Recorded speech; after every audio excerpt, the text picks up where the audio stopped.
يا أيها الذين آمنوا اتقوا الله ولتنظر نفس ما قدمت لغد واتقوا الله إن الله خبير بما تعملون أعمالكم ويغفر لكم ذنوبكم ومن يطع الله ورسوله فقد فاز فوزا عظيما. اعلموا فإن أصدق الحديث كتاب الله وخير الهدي هدي محمد صلى الله عليه وسلم وشر الأمور محدثاتها وكل محدثة بدعة وكل بدعة ضلالة وكل ضلالة في النار أما بعد. Alhamdulillah wa syukurillah, ibu-ibu yang dimuliakan oleh Allah Subhanahu wa taala, atas segala nikmat dan karunia yang Allah limpahkan kepada kita, wabil khusus nikmatul Islam dan nikmatul iman, nikmat keislaman dan nikmat keimanan. Alhamdulillah, Allah Subhanahu wa taala pun sampaikan kita di bulan suci berikutnya, yaitu di bulan Al-Muharram di tahun 1446 Hijriah. Bulan Al-Muharram merupakan salah satu dari 4 bulan suci yang Allah firmankan, Inna iddatash syuhuri indallahi 12 syahra fi kitabillah yawma khalaqas samawati wal ard minha arba'atun hurum. Ada 4 dari 12 bulan yang merupakan bulan suci yang Rasulullah sallallahu alaihi wasallam sebutkan, thalathatun mutawaliyat, 3 bulan berurutan, Dzulqa'dah, Dzulhijjah dan Al-Muharram. Kemudian bulan Rajabnya bangsa Mudhar, baina Jumada wa Sya'ban. Maka bulan Muharram ini merupakan salah satu dari 4 bulan suci. Bahkan dia merupakan permulaan dari bulan suci tersebut karena posisinya yang berada di bulan pertama dari penanggalan Hijriyah. Di bulan Al-Muharram ini, ibu-ibu yang dimuliakan oleh Allah Subhanahu wa taala, banyak sekali sejarah berkaitan dengannya. Banyak sekali kisah berkaitan dengannya. Ada beberapa hal yang bisa kita tarik secara umum. Yang pertama adalah bulan Al-Muharram merupakan bulannya puasa. Rasulullah sallallahu alaihi wasallam bersabda, "Afdhalus shiyam ba'da Ramadan syahrullah al-Muharram." Bulan terbaik untuk berpuasa di dalamnya setelah bulan Ramadan adalah syahrullah, bulannya Allah, yaitu Al-Muharram. Di sini Rasulullah sallallahu alaihi wasallam memberikan julukan yang luar biasa untuk bulan Al-Muharram ini dengan penyebutan syahrullah, bulannya Allah Subhanahu wa taala. Jadi puasa terbaik setelah Ramadan adalah berpuasa di bulan Al-Muharram. Puasa terbaik setelah Ramadan adalah berpuasa di bulan Al-Muharram. Wabil khusus puasa di tanggal 9 dan di tanggal 10 yang dikenal dengan hari Tasu'a dan hari Ashura. Puasa hari Ashura atau di tanggal 10 Al-Muharram ini merupakan satu amalan yang disunnahkan oleh Nabi sallallahu alaihi wasallam, yang mana Rasulullah sallallahu alaihi wasallam mengatakan tentangnya, "Ahtasibu 'ala Allah an yukaffira as-sanata allati qablah." Aku berharap kepada Allah puasa di tanggal 10 Muharram ini dapat menghapuskan dosa 1 tahun yang lalu. Puasa di tanggal 10 Muharram dapat menghapuskan dosa 1 tahun yang lalu. Sejarah tentang puasa Asyura ini, jika kita berusaha untuk ambil kesimpulan secara singkat, bahwa ada 4 fase berkenaan dengan puasa Asyura ini, yaitu fase sebelum Nabi hijrah, fase di saat Nabi hijrah, fase begitu diwajibkannya puasa Ramadan, dan fase menjelang wafatnya Nabi Muhammad sallallahu alaihi wasallam. Sebelum Nabi hijrah ke kota Madinah, puasa ini sudah dikerjakan dan termasuk dari bagian yang disunnahkan. Dan ketika Nabi sallallahu alaihi wasallam hijrah ke kota Madinah, didapati bahwa orang-orang Yahudi berpuasa di tanggal tersebut. Kemudian Nabi bertanya, kenapa orang-orang Yahudi berpuasa? Maka mereka mengatakan bahwasanya hari 10 Muharram ini adalah hari terbebasnya Nabi Musa dari kejaran Fir'aun dan bala tentaranya. Maka Rasulullah sallallahu alaihi wasallam mengatakan, "Nahnu ahaqqu bi Musa minhum." Kami lebih berhak atas Nabi Musa dibandingkan mereka. Kemudian disebutkan fasamahu wa amara bisiyami. Nabi berpuasa dan memerintahkan para sahabat untuk berpuasa.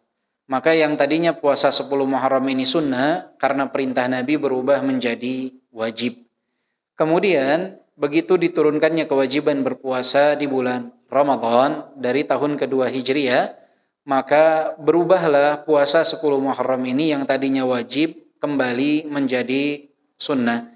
Yang kata Aisyah radhiyallahu anha, siapa yang berpuasa ingin melakukannya dia berpuasa, yang tidak pun tidak masalah. Maka awalnya dia sunnah, kemudian wajib, kemudian begitu diwajibkannya puasa Ramadan kembali menjadi sunnah. Dan di akhir hayat Rasulullah sallallahu alaihi wasallam di tahun ke-11 Hijriah, Rasulullah sallallahu alaihi wasallam mengatakan, la in baqaitu ila qabil la asumanna tasi'.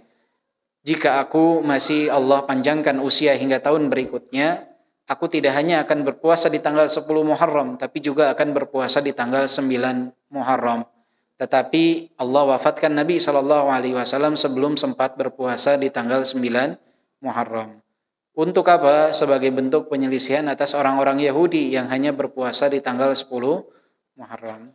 Maka puasa 10 Muharram di fase keempat ini sunnahnya direndengkan dengan puasa di tanggal 9 Muharram sebagai bentuk penyelisihan atas orang-orang Yahudi, yaitu puasa Tasu'a dan puasa Asyura. Puasa Tasu'a dan puasa Asyura. Puasa Tasu'a dan puasa Asyura. Sehingga seseorang disunahkan untuk nanti dia berpuasa di tanggal 9 dan tanggal 10 Muharram. Tepatnya di hari Senin dan Selasa nanti.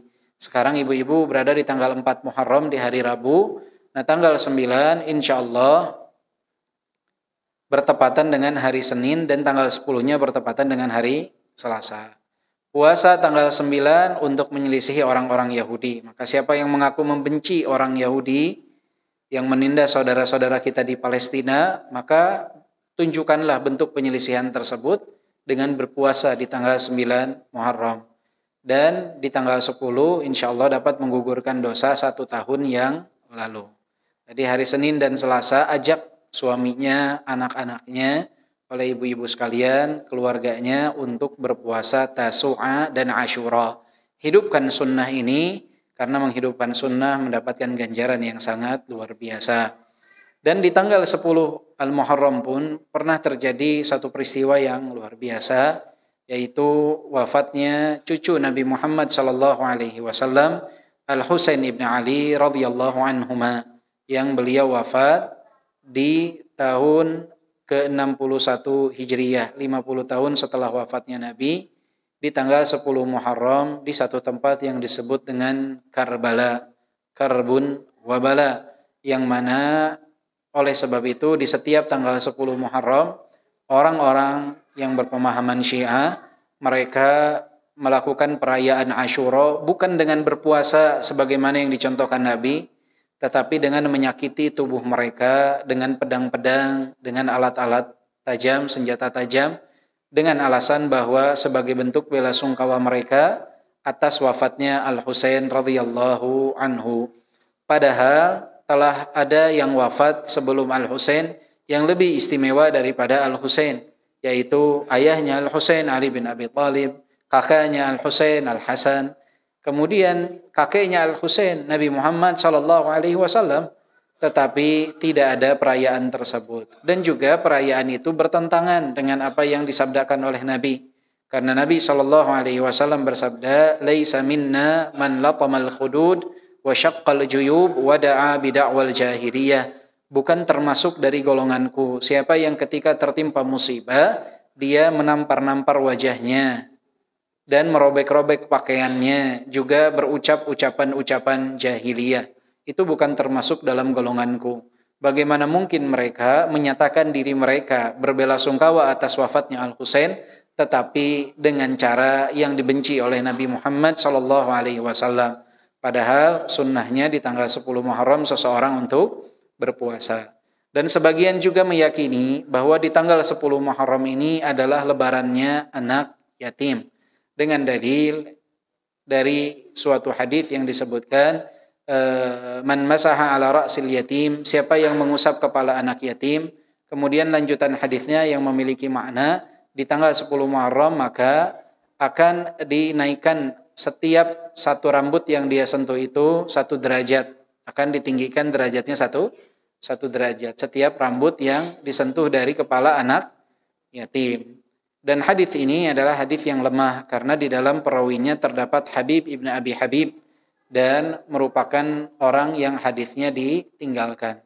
Maka seseorang boleh untuk menyantuni anak yatim kapanpun, dimanapun, dan tidak ada lebaran khusus. Jadi jangan ditunda-tunda. Kalau memang ada dananya sekarang, kasihkan saja. Tidak perlu menunggu tanggal 10 Muharram. Kita ini menjadi umat yang kadangkala lelah dengan namanya seremonial. Sering menunda kebaikan demi acara seremonial yang tidak ada tuntunan dari Nabi SAW. Belum lagi banyak di antara panitia, tidak semua tentunya, banyak orang-orang yang memang Masya Allah Tabarakallah mengurus anak yatim, menyantuni anak yatim, mengelola anak yatim, apa kebutuhan mereka dia kelola dengan baik. Jazahumullahu khairan. Semoga Allah membalas kebaikan mereka semua. Karena Rasulullah mengatakan ana wa kafilul yatim fil jannah kahatain. Aku dan penanggung anak yatim di dalam surga itu seperti ini, kata Rasulullah, seperti jari telunjuk dan jari tengah, sangat berdekatan. Maka itu keutamaan yang luar biasa. Namun berhati-hatilah dari menggunakan harta anak yatim bukan pada peruntukannya. Karena ada di beberapa tempat untuk demi merayakan hari lebaran anak yatim yang tidak ada ketentuannya dari Nabi SAW, mereka menunda pemberian harta untuk anak yatim tersebut. Kemudian mengadakan acara seremonial, melakukan membuat panggung yang tidak ibaratnya membutuhkan dana yang tidak sedikit. Kemudian juga belum undangan-undangan yang disuguhkan dengan makanan yang beraneka ragam. Biasanya baris pertama tuh makanannya mewah, buah-buahannya dan lain sebagainya. Kemudian acara panggung, belum lagi mengundang hal-hal yang dimurkai oleh Allah Subhanahu wa taala. Belum lagi penceramah yang diberi dana yang tidak sedikit. Hingga akhirnya anak yatimnya cuma dapat buku tulis sama pulpen. Sisa, padahal banyak bagian dari haknya anak yatim yang disalahgunakan. Sekali lagi ini tidak semua, hanya oknum saja sebagian yang melakukan hal tersebut, maka hindarilah hal itu. Semoga Allah Subhanahu wa taala memberikan karunia kepada kita termasuk orang-orang yang dapat menyantuni dan memberi kepada anak-anak yatim. Dan seseorang disebut yatim itu ketika dia sudah sampai usia sebelum baligh. Kalau sudah baligh tidak disebut yatim lagi, tidak disebut yatim lagi, ya, tidak disebut yatim lagi.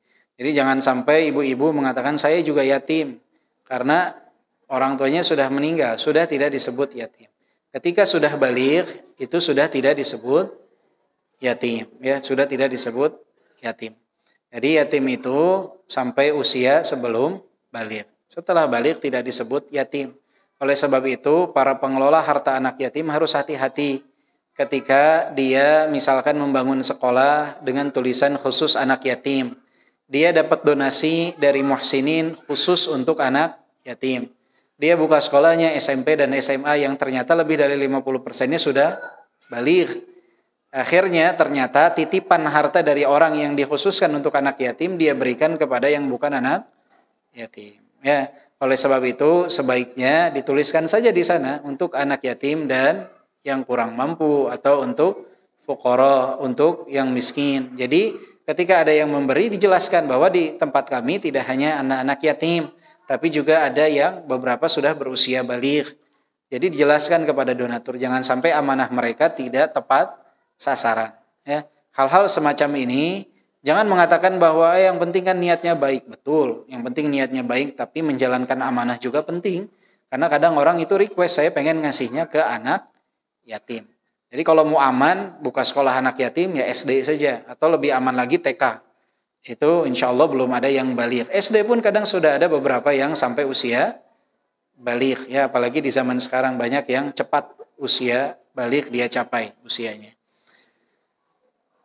Baik ibu-ibu yang dimuliakan oleh Allah Subhanahu wa taala, insya Allah kita akan melanjutkan pembahasan kita dari kitab Umdatul Mar'ah Dan setelah membahas muqaddimah dan hadis yang pertama, insyaallah kita sekarang masuk ke dalam bab yang kedua. Semuanya sudah pegang buku terjemahannya? Sudah. Dibuka hadis yang kedua. Hadis yang kedua ya. Di sini penulis Syekh Adil Al-Hamad hafizahullah menuliskan hadis yang kedua dan beliau memberikan judul Tawwi'i nafsaki 'alal istislami li kalamillahi wa kalami rasulih sallallahu alaihi wasallam wa la taj'ali aqlaki miqyasan li ahkami syara'. Beliau memberikan judul tundukkanlah jiwamu untuk menerima firman Allah dan sabda Nabi sallallahu alaihi wasallam, dan janganlah engkau jadikan akalmu sebagai miqyas, sebagai alat ukur untuk hukum-hukum syariat. Jadi jangan sampai seorang wanita menjadikan akalnya ini sebagai tolak ukur sesuatu itu benar atau salah, atau perasaannya dia jadikan tolak ukur sesuatu itu benar atau salah. Dia rendengkan akal dan perasaannya ini dengan Al-Quran dan As-Sunnah. Seorang wanita muslimah yang baik, mukminah yang salehah adalah mereka yang menyerahkan jiwanya untuk mau menerima, tunduk kepada firman Allah dan hadis Nabi sallallahu alaihi wasallam. Karena firman Allah dan hadis Nabi itu kebenarannya mutlak. Kebenarannya mutlak. Selama hadisnya sahih, kemudian firman Allah semua kebenarannya adalah mutlak. Tidak ada perkataan terbaik kecuali firman Allah Subhanahu wa taala. Akal kita punya keterbatasan. Maka akal kita itu digunakannya untuk memahami Al-Quran dan As-Sunnah sesuai pemahaman salaful ummah. Para ulama terdahulu mereka memahaminya seperti apa? Gunakan akal kita untuk memahaminya. Bukan dijadikan akal sebagai sumber dalil. Karena banyak di antara wanita ketika disuguhkan dalil dia katakan kalau menurut saya, dia langsung tolak. Dia langsung mengatakan kalau menurut saya tidak seperti itu. Ini musibah. Kalau menurut saya tidak seperti itu, pertama-tama seorang wanita harus bertanya kepada dirinya dan berkaca, siapa saya? Sehingga berhak untuk mengatakan menurut saya. Kita harus berkaca, siapakah diri saya? Di sini beliau menukilkan hadis yang diriwayatkan oleh Al-Bukhari dan Muslim dari hadis Abu Sa'id Al-Khudri.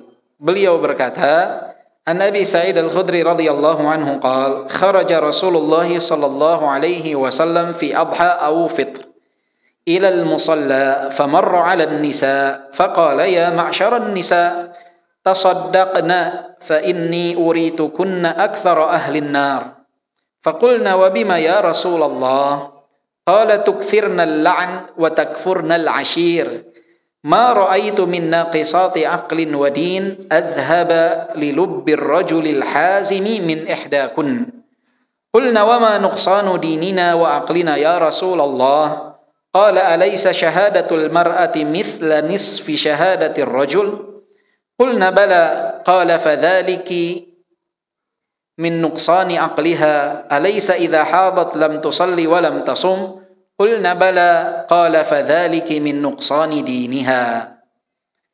Ibu-ibu yang dimuliakan oleh Allah Subhanahu wa taala, di sini Abu Sa'id Al-Khudri radhiyallahu anhu berkata, Rasulullah sallallahu alaihi wasallam keluar di saat pelaksanaan Idul Adha atau Idul Fitr ke musalla, tempat salat, lapangan tempat salat. Nabi biasanya kalau di Madinah itu salat di dekat dari Masjid Nabawi yang saat ini menjadi satu masjid yang dikenal. Kalau ibu-ibu pernah haji atau berumrah, pernah berjumpa atau datang ke masjid namanya Masjid Al-Ghamamah. Masjid Al-Ghamamah yang ada di sebelah depan kanan arah kiblat.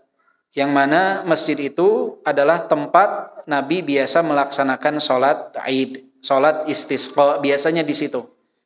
Dan di zaman Nabi belum ada masjid saat itu, tapi dibangun di masa kemudian di zaman Abdul Malik ibn Marwan. Jadi Nabi itu sholat di sana. Kenapa disebut ketika dibangun dijadikan Masjid Awan atau Masjid Al-Ghamamah? Karena ketika Nabi berkhutbah di lokasi tersebut, Nabi dinaungi dengan awan sehingga berada dalam kesejukan. Sehingga ketika dibangun masjid diberilah nama Masjid Awan. Itu lokasi tempat Nabi sholat. Jadi Nabi biasa sholat Id itu di tanah lapang, bukan di dalam masjid. Ya, kecuali kalau seseorang ketika waktu sholat Id hujan, ada uzur, ya boleh. Tidak ada tempat untuk sholat di luar, ya silakan untuk sholat di masjid.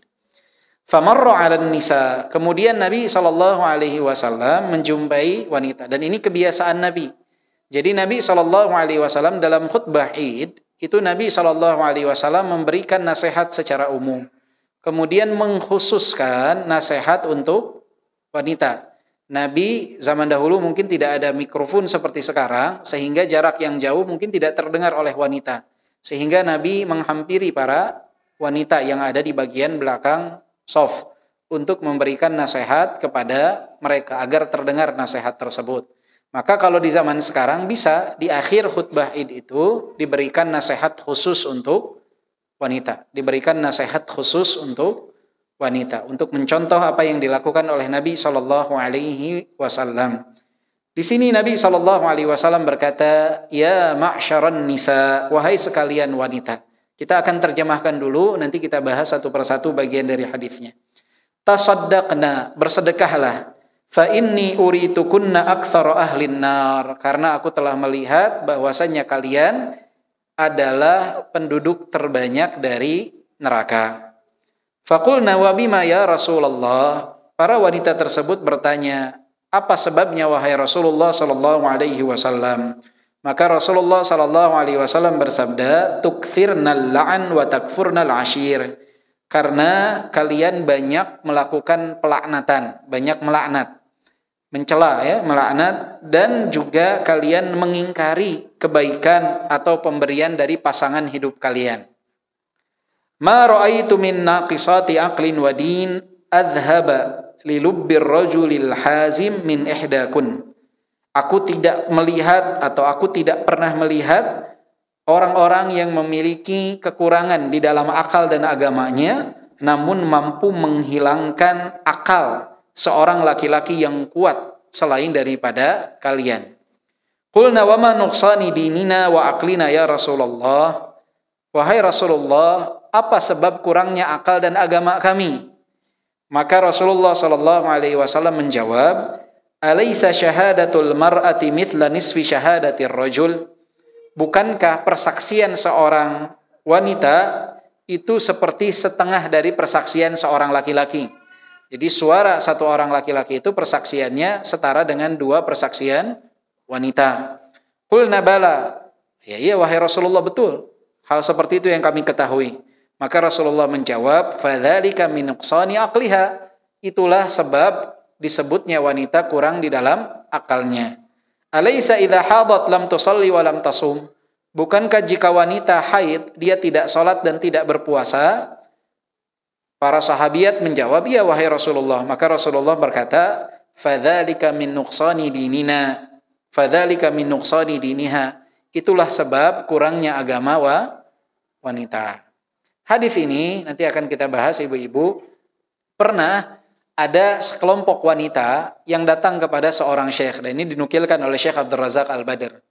Mereka mengeluh tentang hadis ini. Mereka datang kepada syekh tersebut mengatakan, wahai syekh, ini gimana? Hadis Nabi SAW. Kami dikatakan kurang di dalam akal dan agama kami. Maka syekh tersebut menjawab dengan jawaban yang luar biasa. Kata syekh itu bahwa hadis ini bukan untuk kalian. Hadis ini adalah untuk para sahabat wanita di zaman Nabi SAW dan yang mengikuti langkah mereka. Hadis ini untuk mereka. Ketika Nabi mengatakan yang memiliki kekurangan di dalam akal dan agama, ini adalah untuk para sahabat wanita dan yang mengikuti langkah mereka. Sedangkan kalian yang menentang hadis Nabi SAW itu tidak memiliki kekurangan di dalam akal dan agama, tetapi tidak memiliki akal dan agama sama sekali. Kenapa? Karena kalian berani menentang hadis Nabi SAW. Jawabannya cukup telak, ya, luar biasa. Baik, ibu-ibu yang dimuliakan oleh Allah Subhanahu wa taala, kita ketika berjumpa dengan suatu hadis dan ada keganjalan di dalam hati kita atau akal pikiran kita, maka jangan menunjuk kepada hadis. Tuduhlah akal dan hati kita. Ada sesuatu yang belum kita fahami, atau ada sesuatu yang keliru dari pemahaman kita. Jangan pernah kita justru mencela hadis, menuduh hadis, menuduh ketidakadilan dan lain sebagainya. Kita yang belum paham, kita yang belum mengerti. Oleh sebab itu, hadis ini ketika disampaikan di hadapan sahabat wanita di saat itu, tidak ada yang menentang ucapan Nabi. Kenapa? Karena hati mereka bersih dan akal mereka bersih. Mereka mampu memahami apa yang disabdakan oleh Nabi SAW. Jika hal tersebut tidak didapati pada diri mereka, pastinya mereka sudah protes, sudah komplain. Pastinya Aisyah radhiyallahu anha akan langsung komplain kepada Nabi SAW. Tapi mereka mengetahui maksud dari sabda Nabi SAW. Maka jangan pernah bertemu dengan hadis apapun, ibu-ibu menuduh kepada hadis, tapi tuduh pemahaman kita yang kurang memahami, atau hati kita yang mungkin kurang lapang untuk menerima hadis Nabi SAW. Akan kita bahas kenapa disebut wanita itu kurang di dalam akal dan agama. Apa rinciannya? Nanti akan kita bahas. Kalau sudah membahas itu, insya Allah nggak akan jadi rancu lagi. Makanya syubhat itu, kerancuan pemikiran itu muncul di saat kita belum mendengar seperti apa pendapatnya para ulama dan penjelasan para ulama. Makanya penting sekali bagi kita untuk bersabar, mempelajari sesuatu, jangan cepat untuk menuduh kepada dalil yang sahih. Tapi tuduhlah kekurangan kita dalam memahami. Kita akan bahasnya berurutan sampai nanti ke poin tersebut insya Allah. Yang pertama, dari hadis ini ada beberapa faedah yang dapat kita petik. Yang pertama adalah istihbabu huduril mar'ah salatal id fil musalla ma'a wujubit tasattur. Disunnahkan bagi wanita itu untuk hadir di dalam pelaksanaan sholat id, baik Idul Adha ataupun Idul Fitr. Dianjurkan bagi wanita untuk apa? Hadir. Bahkan yang haid sekalipun disunahkan untuk apa? Hadir, mendengarkan nasihat khutbah dalam pelaksanaan sholat id tersebut. Dengan syarat at-tasattur, menutup auratnya.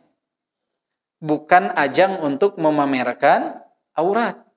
Karena banyak dalam pelaksanaan sholat id, wanita hadir, tujuan utamanya bukan untuk mendengarkan khutbah id, tetapi ingin memamerkan outfit dia. Keluar nih, udah jahit lama-lama, berpekan-pekan, berbulan-bulan, buat nunjukkan kepada tetangga, ini loh pakaian id saya. Ini loh seragam saya. Dengan segala kekurangan dalam menutupi aurat. Ada yang memamerkan aurat, ada yang membentuk lekukan tubuh, ya. Dan semua itu sesuatu yang kemungkaran yang harus dihindari. Banyak sekarang wanita yang menganggap pakaian muslimah itu dengan menyelendangkan apa? Kerudung ke bagian pundaknya. Kerudung saja tidak dia pakai. Ada yang sebatas menggunakan kerudung tapi pakaiannya membentuk lekukan tubuh. Andai saja kerudungnya itu dilepas, ditutup lekukan tubuhnya, lebih banyak laki-laki yang tidak terfitnah. Jadi laki-laki itu lebih terfitnah dengan lekukan tubuh daripada dengan rambut. Lekukan tubuh itu paling membuat laki-laki terfitnah. Maka seseorang yang menggunakan kerudung, kemudian lekukan tubuhnya masih nampak, diapresiasi. Ingin dia untuk menutupi rambutnya, alhamdulillah, tetapi ini masih kurang. Kenapa? Karena justru tujuan dari hijab itu tidak terpenuhi dengan lekukan tubuh yang masih terlihat. Karena hijab itu digunakan untuk wanita menutupi kecantikannya dari laki-laki yang ada di luar. Maka gunakanlah hijab yang benar, boleh untuk memperlihatkan wajah dan pergelangan tangan ke depan, sisanya ditutup. Dan afdolnya kalau merasa cantik ya untuk ditutup juga wajahnya. Jika merasa dirinya cantik. Karena seorang wanita yang merasa dirinya cantik, dia tahu bahwa wajahnya ini akan membuat laki-laki terfitnah. Dan tidak ada wanita yang merasa dirinya jelek. Semua wanita di dunia ini merasa dirinya cantik. Setua apapun usianya.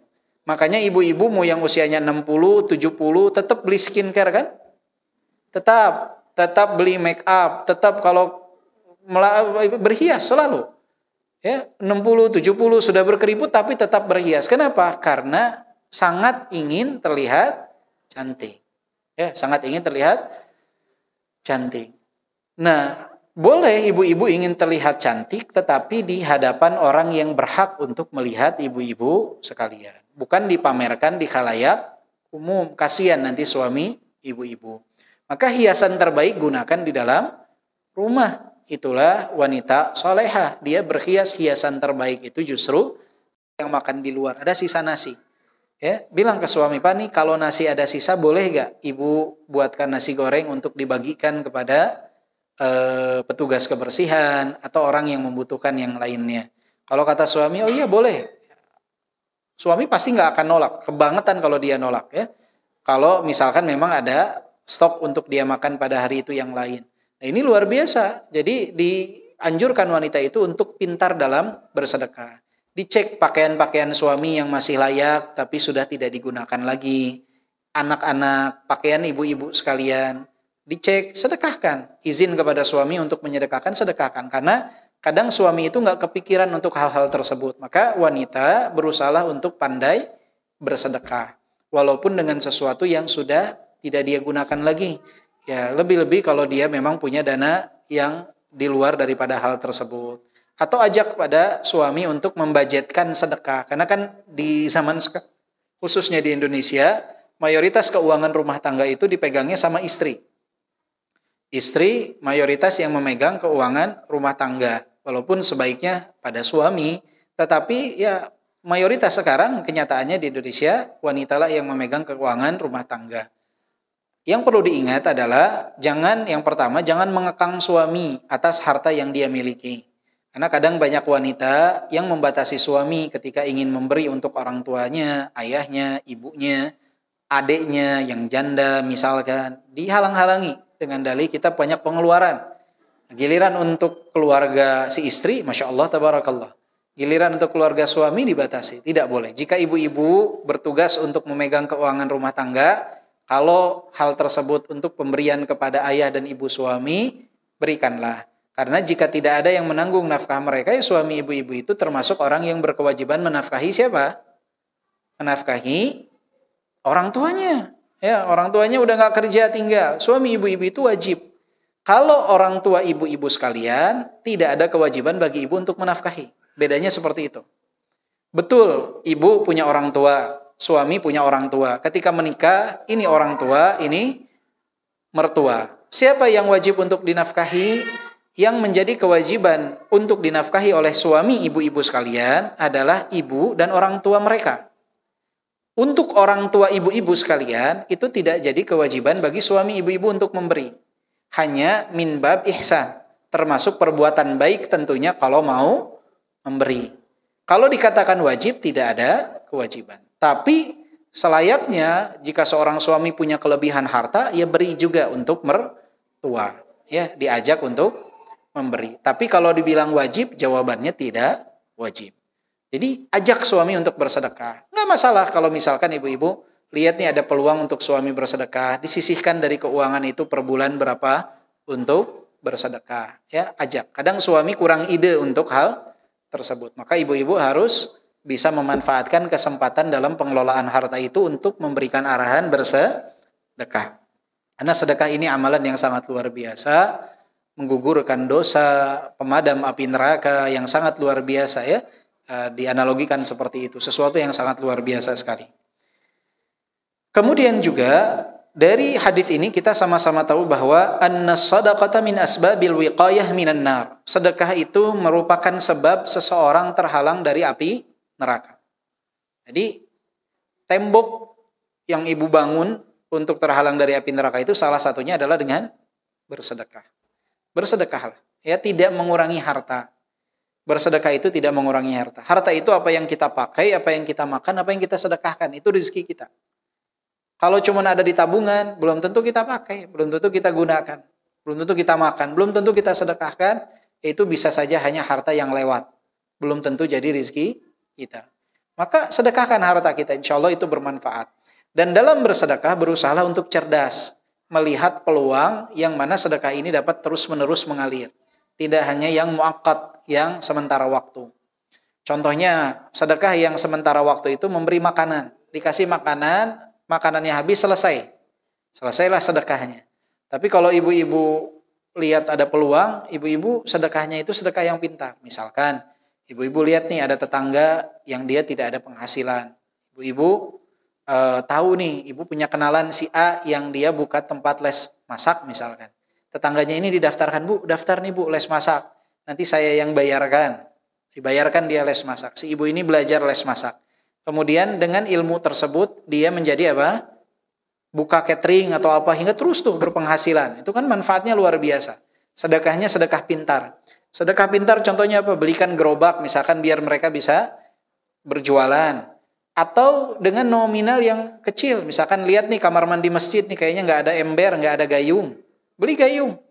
Sedekah tuh setiap yang bersuci di masjid itu dengan gayung itu ibu-ibu dapat pahala. Ya. Jadi dengan nominal yang kecil sampai nominal yang besar, lihatlah peluang yang mana kemungkinan itu dapat terjadi. Dan harus diiringi dengan melihat kepada maslahat.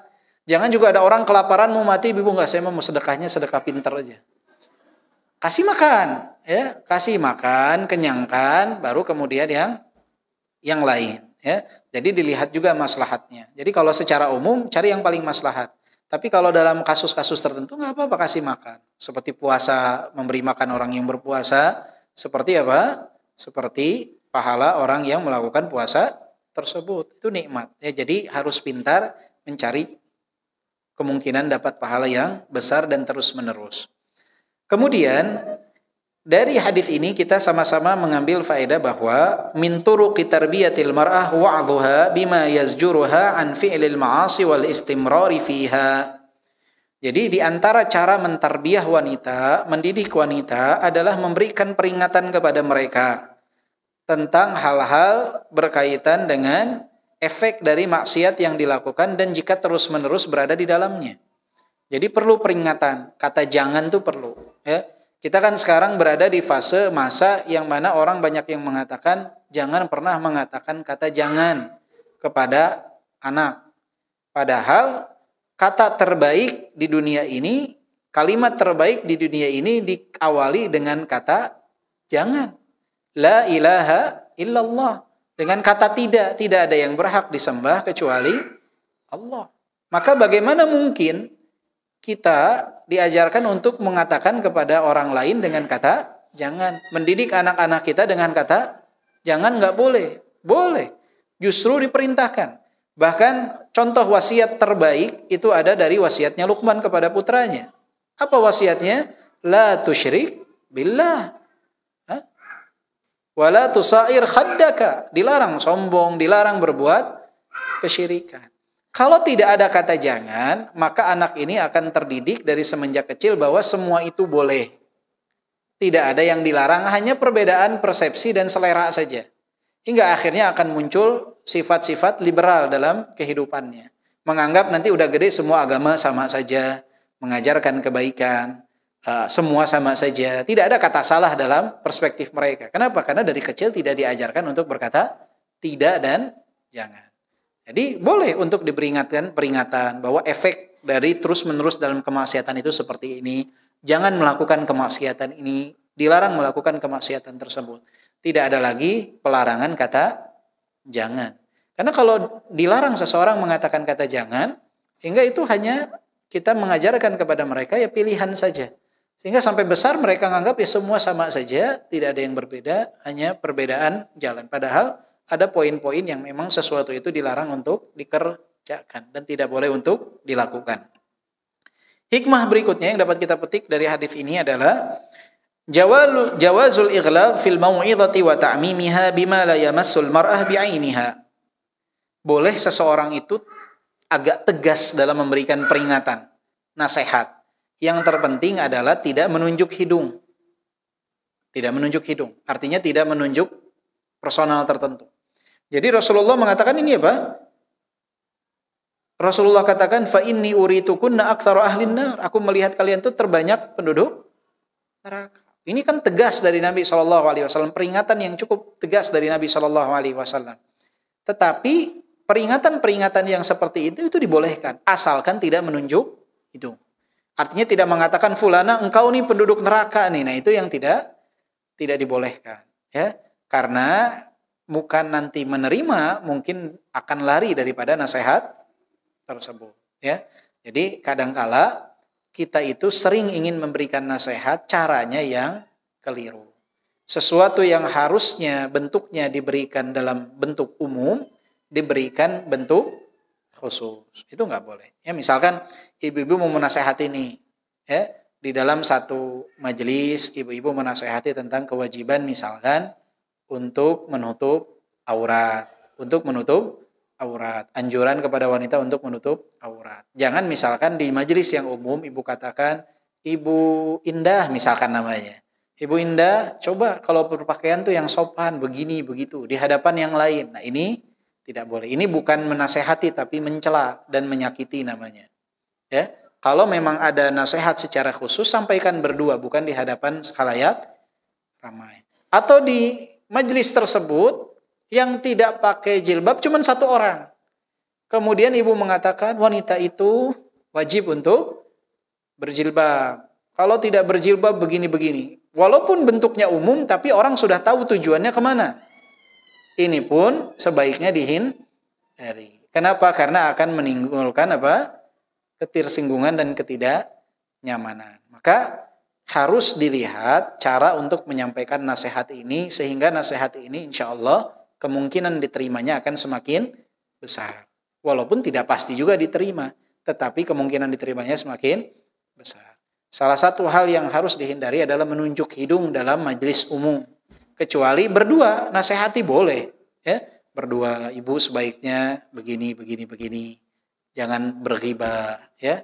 Ghibah itu diharamkan karena dalilnya ini berdua, bukan di halayak umum. Kalau di tempat umum ya nasihatnya biarkan dalam bentuk umum.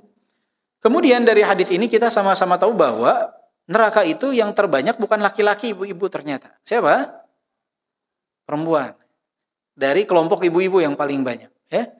Wanita yang paling banyak masuk ke dalam neraka. Pertama jumlahnya juga memang lebih banyak. Wanita itu memang jumlahnya juga lebih banyak. Dan ini perkara gaib.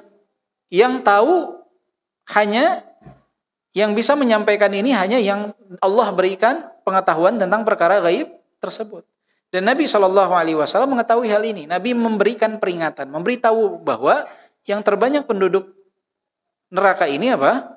Wanita. Pilihannya kan antara dua, pria atau wanita. Terbanyak yang paling banyak itu wanita. Yang pertama jumlahnya juga lebih banyak dibandingkan laki-laki. Maka wanita ini terbanyak. Maka para wanita sahabat itu tidak protes kepada Nabi mengatakan, oh kenapa Nabi? Kami yang paling banyak. Nggak bisa dong, harusnya laki-laki. Enggak. Tapi karena hati mereka bersih, akal mereka sehat, mereka itu bertanya sebabnya. Kenapa wahai Nabi? Yang banyak itu wanita. Sehingga mereka bisa mempersiapkan diri untuk menghindari hal-hal yang menyebabkan mereka termasuk dalam kelompok yang masuk ke dalam neraka. Inilah hati dan akal yang sehat. Mereka itu tidak mencela dan tidak berprotes kenapa bukan laki-laki, tapi mereka bertanya kepada Nabi, apa sebabnya wahai Nabi mereka yang terbanyak masuk neraka? Biar kami tidak termasuk dalam golongan tersebut. Apa kata Nabi SAW?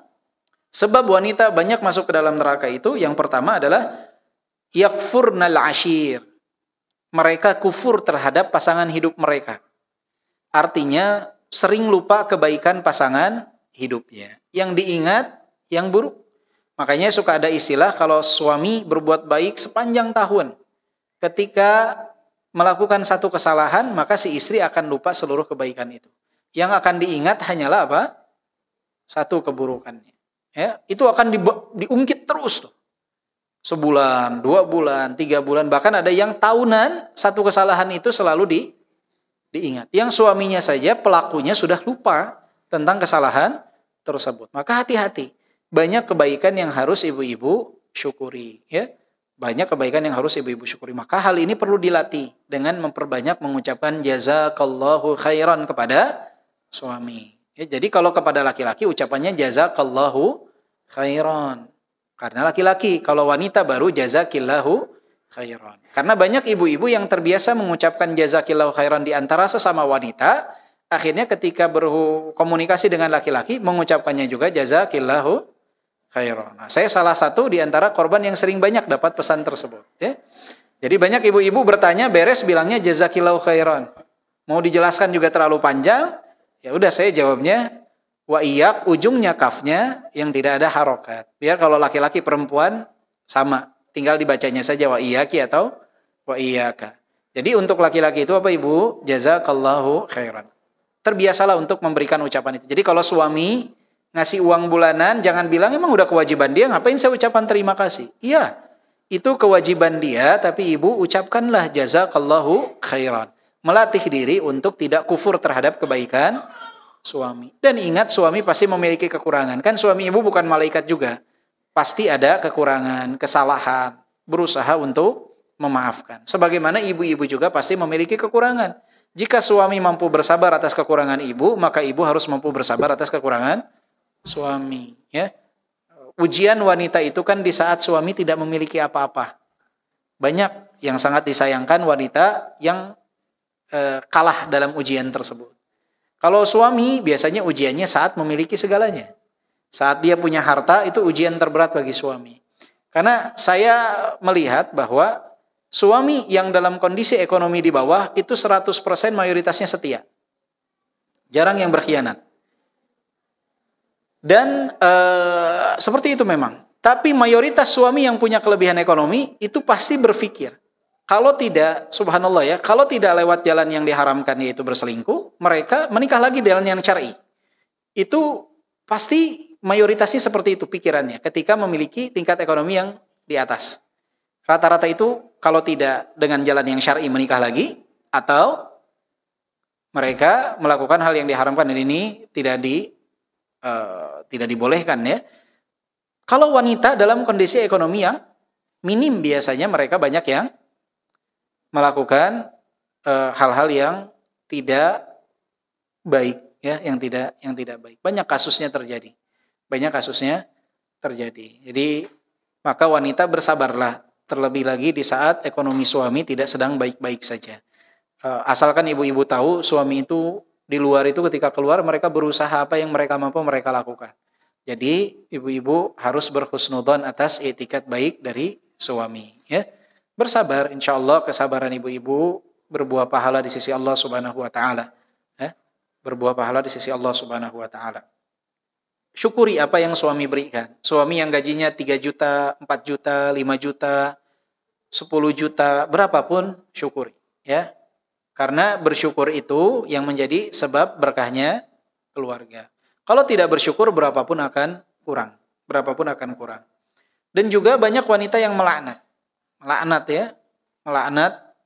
orang lain, itu dihindari. Jaga lisan ibu-ibu sekalian, jangan sampai melaknat orang lain ya.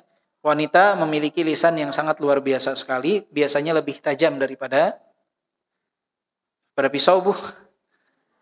Dari lisan laki-laki lah, saya nggak bilang dari pisau, dari lisannya laki-laki.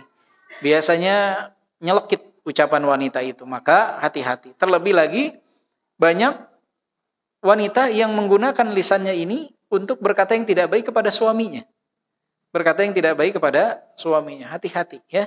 Tahan lisan, jangan melaknat orang lain, jangan berkata yang tidak baik, jangan menggunakan lisan untuk perkataan-perkataan, karena lisan ini menjadi sebab banyaknya wanita masuk ke dalam neraka.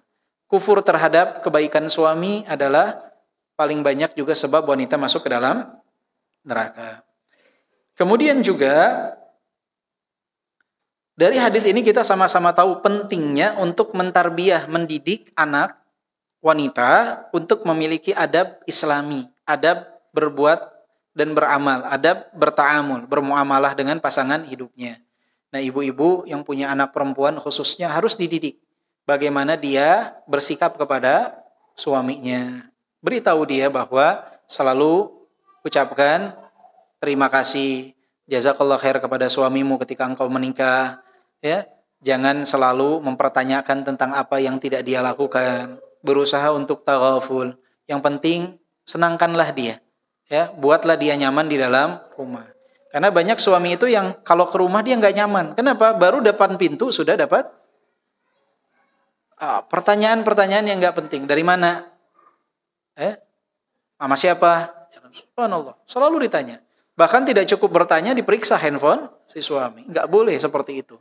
Maka penting sekali ibu-ibu untuk mengajarkan kepada anak tentang adab-adab itu. Karena adab ini sering luput. Bagaimana sikap seorang wanita kepada mertua, ya, ketika berumah tangga, ketika berhadapan dengan ipar. Itu kan paling banyak masalah wanita ya seputar itulah. Ipar, orang tua, suami, ya, itu diajarkan sikap-sikap seperti apa sebaiknya. Dari kecil, jangan dari pas sudah menikah. Kadang suka terlambat. Karena kesalahan satu hal di hari pertama pernikahan itu bisa berakibat fatal. Maka sebelumnya diberikan wejangan, diberikan nasihat yang baik, ya, dididik anak dengan baik. Sehingga ketika menjadi istri dari seorang pria, menjadi menantu dari seorang wanita, anak ibu-ibu sekalian menjadi istri yang baik dan menantu yang baik. Kemudian juga di sini Rasulullah SAW menyebutkan bahwasannya wanita ini walaupun memiliki kekurangan di dalam akal dan agamanya, tetapi ternyata wanita ini dapat menaklukkan laki-laki yang memiliki kekuatan dan akal yang luar biasa. Itu takluk oleh siapa? Wanita. Makanya di dunia ini orang-orang itu yang hebat sekalipun biasanya kalahnya oleh siapa? Wanita. Luar biasa. Wanita bisa mengalahkan orang yang tidak bisa dikalahkan dengan pertempuran dan peperangan. Itu bisa dikalahkan oleh seorang wanita. Banyak suami yang di luar rumah itu garang, di dalam rumah itu tunduk dia. Makanya kalau dibilang ada polisi jenderal bintang 2, di rumahnya itu pasti ada bintang 3. Kalau dia bintang 3 pasti di rumahnya ada bintang 4. Dia bintang 4 di rumahnya ada bintang 5. Ya, ternyata wanitalah yang bisa menaklukkan siapa? Si laki-laki ini. Maka walaupun memiliki kekurangan, keterbatasan di dalam akal dan agamanya, tapi merekalah yang hanya bisa mengalahkan laki-laki yang kuat. Maka wanita ini sangat luar biasa. Kenapa? Pertanyaan ibu-ibu mungkin ya. Kenapa wanita disebut memiliki kekurangan di dalam akal dan agama? Maka Rasulullah kan menjelaskan di sini. Kekurangan akalnya itu karena persaksian wanita. Kenapa disebut kurang akalnya? Karena persaksian wanita itu setara dengan setengah persaksian pria. Apakah karena mereka tidak secerdas pria? Enggak. Bukan berarti kurang akal di sini mereka kurang kecerdasan. Banyak wanita yang jauh lebih cerdas daripada pria. Banyak wanita yang jauh lebih pintar daripada pria. Aisyah radhiyallahu anha wanita, tapi meriwayatkan hadis lebih banyak dari banyak sahabat laki-laki. Ya, Aisyah radhiyallahu anha. Banyak wanita yang pintar, banyak wanita yang cerdas. Kekurangan akal di sini bukan karena kurang kecerdasan mereka. Maka para ulama menyebutkan kenapa wanita disebut kurang akalnya? Karena dalam persaksian, nah ini khusus dalam persaksian ini, wanita itu condong mengedepankan perasaan. Jadi walaupun dia disebut kurang akal itu kenapa? Karena akalnya ini seringkali bisa dikalahkan oleh perasaannya. Wanita itu memiliki atifi yang besar, yang tidak dimiliki oleh laki-laki. Sehingga persaksiannya ini seringkali menyebabkan wanita lupa tentang apa yang terjadi sebenarnya. Sehingga satu persaksian wanita itu setara dengan setengah persaksian pria. Karena banyak wanita yang kalah oleh perasaannya. Yang kalah oleh perasaannya. Akalnya itu kalah oleh perasaannya. Sehingga dia disebut kurang dalam akalnya. Apakah dia tidak secerdas laki-laki? Banyak wanita yang lebih cerdas daripada pria. Jadi kurangnya akal di sini adalah karena dominannya faktor perasaan dalam kehidupan mereka. Sehingga contohnya dalam perceraian yang berhak mengeluarkan talak itu siapa? Suami. Kalau talak itu ada di lisannya istri, itu bukan 3 kali talak, kayaknya ada 20 talak harusnya. Karena laki-laki wanita itu condong apa? Perasaan. Condong apa? Perasaan. Perasaan itu lebih dikedepan daripada akal. Kalau laki-laki lebih mengedepankan akalnya. Ya, makanya Rasulullah SAW itu kalau minum itu minum di bekas tempat minumnya siapa? Aisyah. Jadi misalkan Aisyah minum dari ujung seperti ini ya, dari ujung gelas depan. Rasulullah ketika akan minum, beliau bisa saja memutarkan untuk minum dari gelas seperti itu.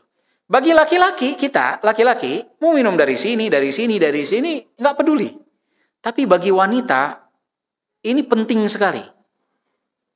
Apa tanda pentingnya? Aisyah sampaikan hal tersebut, menandakan bahwa sesuatu itu, perasa wanita itu memiliki nilai perasa yang sangat luar biasa. Itu bisa mengalahkan akalnya.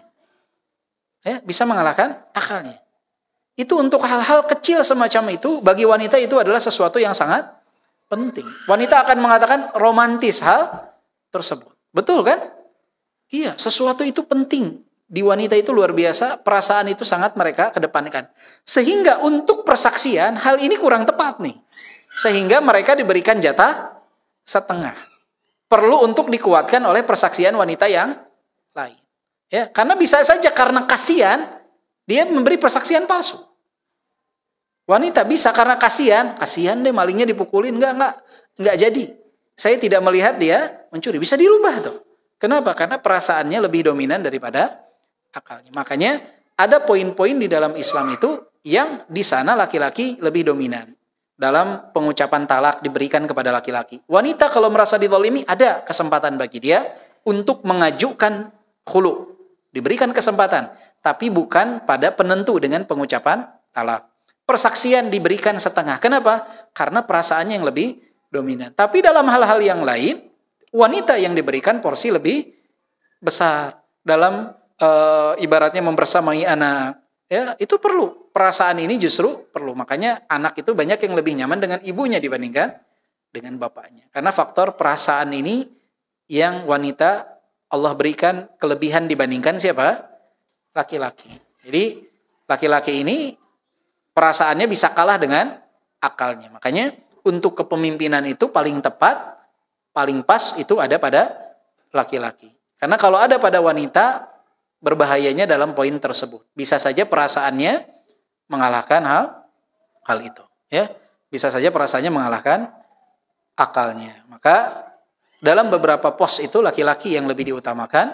Dalam pos-pos yang lain, dominan wanita itu lebih diakan. Dan ini tidak mengurangi kedudukan wanita dalam poin tersebut. Kenapa? Karena ini adalah fitrah yang Allah Subhanahu wa taala berikan. Allah Maha Adil. Allah berikan sesuai dengan karakter jenis masing-masing. Wanita seperti ini, laki-laki seperti ini. Kalau ditukar bahaya tidak?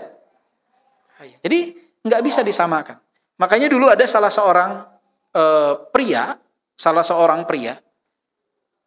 sampai ibu-ibu yang dimuliakan oleh Allah Subhanahu wa taala, bayangkan postur tubuh pria dan wanita beda kan? Beda. Lomba lari ini, laki-laki dan wanita, condong yang menang itu siapa? Laki-laki. Dalam gerakan fisik, laki-laki itu condong lebih dominan. Contohnya, dulu ada seorang perenang, dia laki-laki. Saat dia berenang dalam kategori laki-laki, dia juara poin, kalau nggak salah kedudukannya 46 di dunia. Tapi ketika dia berubah jenis kelamin menjadi wanita, merubah jenis kelamin dia menjadi wanita, dia juara 1 terus, peringkat 1 dunia terus, luar biasa, ya, berubahnya. Kenapa? Karena memang fisik dia itu, fisiknya siapa? Laki-laki. Ya, tidak adil kalau disetarakan dengan perempuan. Maka keadilan itu bukan sama dalam segalanya. Dan mereka orang-orang Barat menyadari kok bahwa adil itu bukan sama dalam segalanya. Makanya lihat orang-orang di luar sana pasti dibedakan. Sepak bola putra, sepak bola putri. Ada gak dicampur putra dan putri sepak bolanya bareng? Pertandingan dunia sepak bola campuran, ada tidak? Tidak. Karena mereka orang-orang Barat pun menyadari bahwa fisik laki-laki dan wanita itu berbeda. Makanya ada kategori putra, kategori putri. Olahraga pun seperti itu. Mau badminton, mau lomba lari, semua ada kategori putra, kategori putri. Di dalam Islam, hal itu diatur dalam rumah tangga. Poin ini jatahnya laki. Ini adalah perempuan. Anehnya mereka dalam olahraga dipisah. Dalam hal yang lebih spesifik kehidupan itu, mereka mengatakan nggak bisa nih, harus sama rata. Padahal Allah Subhanahu wa taala adalah zat yang maha adil. Adil itu adalah sesuai dengan porsinya, bukan harus sama rata. Ya, jadi kekurangan di sini adalah karena dominannya wanita mengedepankan perasaan. Bukan berarti mereka tidak secerdas laki-laki, tapi karena lebih dominannya mereka mengedepankan perasaan, sehingga dalam persaksian pun mereka hanya diberikan jatah setengah daripada laki-laki. laki-laki. Dan ini tidak mengurangi keutamaan wanita tersebut. Kemudian sedangkan kekurangan dalam agamanya apa? Karena dia ada masa-masa yang dia tidak bisa sholat dan berpuasa. Dan ini tidak menghinakan dirinya. Kenapa? Karena di saat dia tidak berpuasa dan tidak sholat pun, dia sedang beribadah kepada Allah dengan meninggalkan sesuatu yang dilarang oleh Allah. Dan ini fitrahnya wanita. Hanya porsi sholatnya lebih banyak laki-laki dibandingkan wanita. Porsi puasanya lebih banyak laki-laki dibandingkan wanita. Apakah berarti wanita ini tidak bisa mendapatkan pahala yang lebih besar daripada laki-laki? Tidak juga. Jadi kurang agama ini adalah karena ada masa-masa yang dia dilarang untuk melakukan ibadah. Pada hakikat, ibu punya hak untuk itu. Tetapi cara menjawabnya itu dengan cara yang baik. Jadi biarkan suami selesai bicara, jangan membantah, jangan meninggikan suara. Ya, jangan meninggikan suara. Didengarkan apa pandangan suami. Kemudian minta izin kepada suami untuk menyuarakan pendapat ibu-ibu. Boleh, tidak masalah diskusi dalam rumah tangga. Ya, boleh. Apalagi ibu membela diri karena ibu merasa tidak melakukan. Tapi tetaplah dengan cara yang bijak. Ya, karena banyak wanita di zaman sekarang, mereka ketika menjawab suami itu dengan nada yang tinggi. Kemudian condong merendahkan. Apalagi di saat hartanya lebih banyak atau pendidikannya lebih tinggi daripada suami. Ya. Laki-laki itu ibu, poin bagi laki-laki itu, dia bisa bersabar atas kekurangan ibu, apapun. Yang terpenting adalah dia tidak direndahkan. Laki-laki itu akan mulai mencari wanita lain saat dia direndahkan oleh istrinya. Laki-laki itu akan mulai berpaling saat dia direndahkan oleh mertuanya. Maka laki-laki itu punya gengsi yang cukup besar. Walaupun kadang ada misalkan laki-laki yang dibiayai sama mertuanya. Dibiayai istrinya tapi kalau direndahkan dia nggak mau. Dibiayai mau tapi kalau direndahkan dia tidak mau. Ya, mungkin sebagian mengatakan dari ibu ini udah dibiayain. Ya, kok tidak tahu diri. Padahal ya itulah laki-laki. Laki-laki itu dia senang untuk dihargai. Selama ibu menghargai dia, insya Allah kesalahan ibu akan dia maafkan. Ya. Cuman banyak juga saat ini laki-laki yang hilang penghargaan dia terhadap dirinya sendiri. Apakah perempuan ketika balik sudah bukan anak yatim? Iya, bukan anak yatim, tetapi wanita pun sama ketika dia sudah balik, tetapi dia harus tetap diurus. Tanggung jawab siapa? Nanti tanggung jawab dari pamannya. Kalau dia tidak punya kakak, pamannya bertanggung jawab untuk mengurusi dia.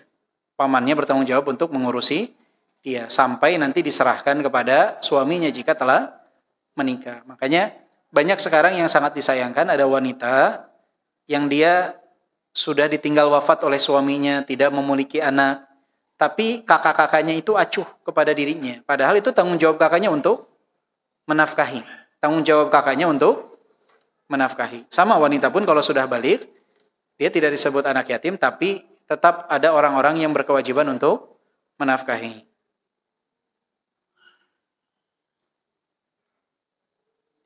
Apakah termasuk perbuatan yang mengada-ngada acara wisuda tahfidz dengan acara seremonial dengan biaya uang meminta dari muhsinin? Kalau sebatas wisuda tidak ada ibaratnya pelanggaran terhadap syariat, tidak ada campur baur dan lain sebagainya, nggak masalah. Cuman meminta-mintanya ini yang masalah. Ya, meminta-mintanya ini yang masalah, ya.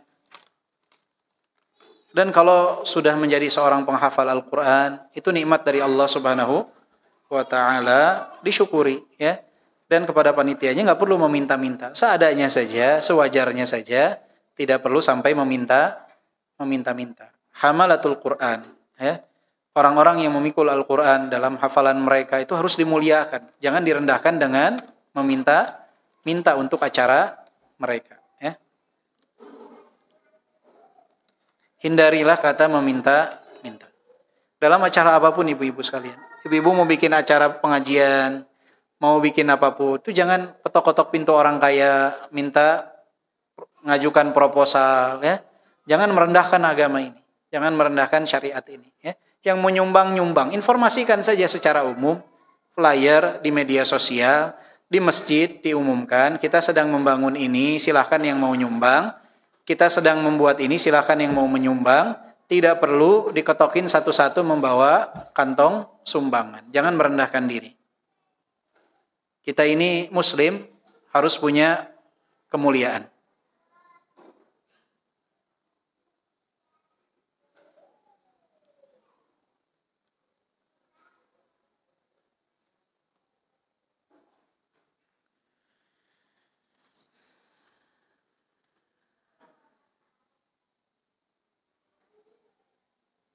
Apakah tabungan tafakul itu halal? Allahu a'lam, saya nggak tahu bentuknya seperti apa, Bu. Perlu dijelaskan nanti bentuknya seperti apa. Assalamualaikum Ustaz, bagaimana menyikapi mertua yang selalu membela anaknya, suami? Meskipun salah, bukan dinasehati, namun tetap dibela dan menganggap anaknya selalu benar. Orang tua namanya, Bu, pasti menganggap anaknya selalu benar. Ini mayoritas, sedikit orang tua itu yang membela menantu. Banyaknya mengatakan bahwa beruntung menantu saya punya suami anak saya. Itu yang paling banyak seperti itu. Maka ibu kalau berharap terlalu besar bahwa mertua akan membela suami agak sulit. Tetapi tidak masalah ibu untuk berusaha berbicara dengan mereka jika ada sesuatu yang harus dibicarakan tentang suami. Tapi jangan terlalu berharap besar karena memang mayoritas dari orang tua selalu membela anaknya. Illa man rahimahumullah. Kecuali siapa yang Allah rahmati, yang dia tahu bahwa dia harus membela kebenaran. Kalau mayoritasnya ya memang yang dia bela, orang itu mayoritas subjektif, jarang yang objektif. Hanya orang-orang yang beriman, yang mau insaf, yang dia akan berusaha untuk objektif. Maka jika ibu temui mertua itu selalu membela anak padahal dalam kondisi yang salah, maka ibu harus melihat celah dan cara untuk menyampaikan kesalahan tersebut. Ya. Atau berusaha untuk melihat poin apa yang kira-kira orang tua ibu itu atau orang tua suami itu bisa membenarkan anaknya atau memperbaiki kondisi anaknya. Bisa ibu dengan berbuat baik terlebih dahulu ya. Berusaha untuk memberikan hadiah kepada mertua, berbuat baik kepada dia, sampai nanti dia bisa mencintai dengan seimbang antara cintanya kepada anak dan cintanya kepada ibu. Baru di sana insya Allah mereka bisa objektif. Baru di sana bisa objektif. Tapi kalau mayoritas, saya sampaikan di sini mayoritasnya subjektif memang. Jadi berusahalah untuk masalah rumah tangga suami istri diselesaikan dalam rumah. Karena kalau dibawa keluar, rata-rata orang itu lebih subjektif daripada keobjektifannya sangat kurang. Saya menikah dengan membawa uang, kemudian dipinjam suami untuk membeli kendaraan. Apakah suami wajib mengembalikan? Wajib, itu hutang. Hutang suami kepada istri. Kalau ibu ikhlaskan ya nggak masalah. Tapi kalau ibu tagih ya suami wajib untuk mengembalikan. Apakah karena suami wajib menafkahi ibu, ibu tidak wajib menafkahi suami.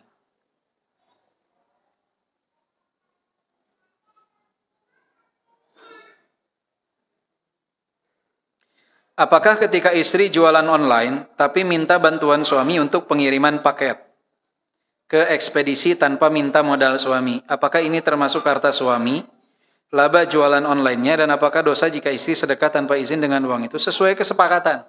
Suami ibu bekerja di ibu sebagai pegawai, atau ibu ada kerjasama dengan dia, bagi hasil. Oh enggak, ini mah harta saya aja. Kalau suami mengikhlaskan itu sebagai harta ibu ya nggak masalah. Dia hanya sekitar membantu, yaitu terjadi harta ibu. Tapi kalau ternyata suaminya digaji, kan ada suami yang bekerja kepada istri.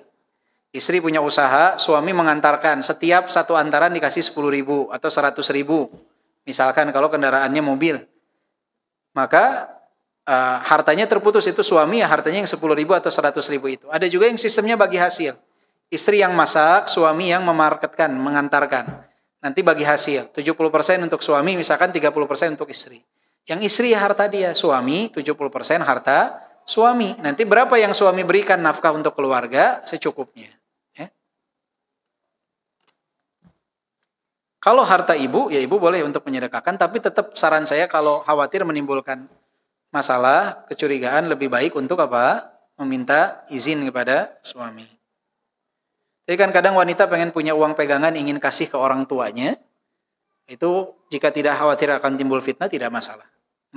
Kadang gini Bu, suami itu butuh uang, pinjam ke ibu tidak dikasih padahal ibu punya uang. Tapi ketika ibu punya adik atau punya kakak yang butuh uang, ibu kasihkan, itu akan menimbulkan permasalahan tidak? Menimbulkan permasalahan tidak? Iya, condong akan menimbulkan permasalahan. Maka ada baiknya walaupun itu harta ibu dibicarakan. Karena tarkul mafsadah muqaddam ala jalbil masalih. Meninggalkan keburukan itu lebih diutamakan daripada mendatangkan kemaslahatan. Kami ibu-ibu dalam melakukan aktivitas rumah tangga sering menggunakan produk-produk yang terafiliasi boikot. Contohnya produk A, B, C. Mohon pencerahannya. Jazakallahu khairan. Ibu, pertama dipastikan produk itu betul tidak terafiliasi untuk mendukung penindasan kepada saudara-saudara kita di Palestina. Jika memang terbukti, maka hak pribadi seseorang untuk memboikot. Dia punya hak. Saya tidak mau pakai produk A, saya mau pakai produk B, itu hak dia. Dan jika ibu niatkan untuk membantu saudara-saudara yang lain, yang memiliki produk B, yang memiliki produk yang lain dan tidak terafiliasi ke sana, insya Allah itu adalah sesuatu yang baik. Tetapi untuk mengajak orang lain secara massal melakukan pemboikotan, itu nggak bisa sembarangan orang. Itu bukan haknya kita. Itu adalah haknya pemerintah. Kenapa? Karena ada efek-efek yang harus dipertimbangkan. Dari apa? Dari kelak angka pengangguran dan lain sebagainya terlalu umum. Maka untuk ajakan kepada pihak luar itu bukan haknya kita sebagai pribadi. Ya, kita sebagai pribadi berhak untuk menentukan untuk diri kita dan keluarga kita nih. Ibu lihat nih, ini kayaknya terafiliasi, saya yakin nih. Ini terafiliasi mendukung LGBT, ini terafiliasi mendukung penindasan. Saya tidak mau pakai produk itu. Bagus, itu hak ibu. Ibu boleh untuk tidak menggunakannya.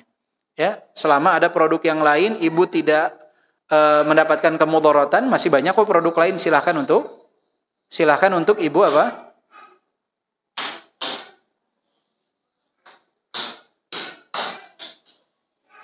Ada suara apa? Oh ya, itu tidak masalah. Jadi secara pribadi itu dibolehkan. Tetapi kalau secara umum mengajak, itu bukan ranah kita. Itu ranahnya orang yang memiliki kekuasaan. Karena efeknya terlalu general. Ya, terlalu general. Dan kadangkala di zaman sekarang karena persaingan bisnis, seseorang memberikan tuduhan, itu terafiliasi, itu terafiliasi. Itu juga kita harus selektif melihat mana yang betul-betul terafiliasi, mana yang tidak. Contohnya di zaman sekarang lah, ada produk-produk rokok yang jelas terafiliasi justru tidak diboikot. Ya, produk yang belum jelas terafiliasi malah sudah banyak yang memboikot. Apakah sedekah makan siang Jumat untuk jamaah Jumat dianjurkan? Tidak ada dalil khusus sedekah di hari Jumat. Sedekahmu hari Jumat, Senin, Selasa, Rabu, Kamis, kapanpun. Ya, kapanpun silakan untuk berusaha memberi. Tidak ada kekhususan harus di hari Jumat. Harus di hari Jumat tidak ada. Ya. Jumat itu udah wajib orang datang ke masjid, biasanya ada makanan, nggak ada makanan tetap datang. Makanya dulu kami di masjid lingkungan kami itu, tadinya kan ada sedekah Jumat. Saya bilang daripada sedekah Jumat, mending ganti ke hari Kamis. Kita ada pengajian hari Kamis ba'da maghrib, sedekahnya pindahin aja ke hari Kamis. Kalau Jumat udah pasti datang mereka, wajib soalnya. Tapi Kamis ini kajian yang mau kan, akhirnya Kamis ini ada makanan. Alhamdulillah itu jadi daya tarik untuk orang datang. Ya, untuk orang datang. Makanya tadi kita harus lihat peluang yang mana bisa dapat pahala lebih banyak. Ada lagi? Nggak ada. Habis. Masya Allah, jazakumullahu khairan. Terima kasih banyak ibu-ibu sekalian. Semoga apa yang kita bahas bermanfaat untuk kita semua. Jika ada kekeliruan dan kesalahan, saya mohon maaf. Tolong untuk diingatkan. Dan seseorang harus kembali kepada al-haq, kebenaran. Jika salah ucap, salah menjelaskan, mohon nanti untuk diingatkan agar bisa kita revisi di pertemuan berikutnya. Semoga Allah berikan taufik untuk kita semua. Jazakumullahu khairan. Subhanakallahumma wa bihamdika asyhadu an la ilaha illa anta astaghfiruka wa atubu ilaik. Walhamdulillahirabbil alamin. Assalamualaikum warahmatullahi wabarakatuh.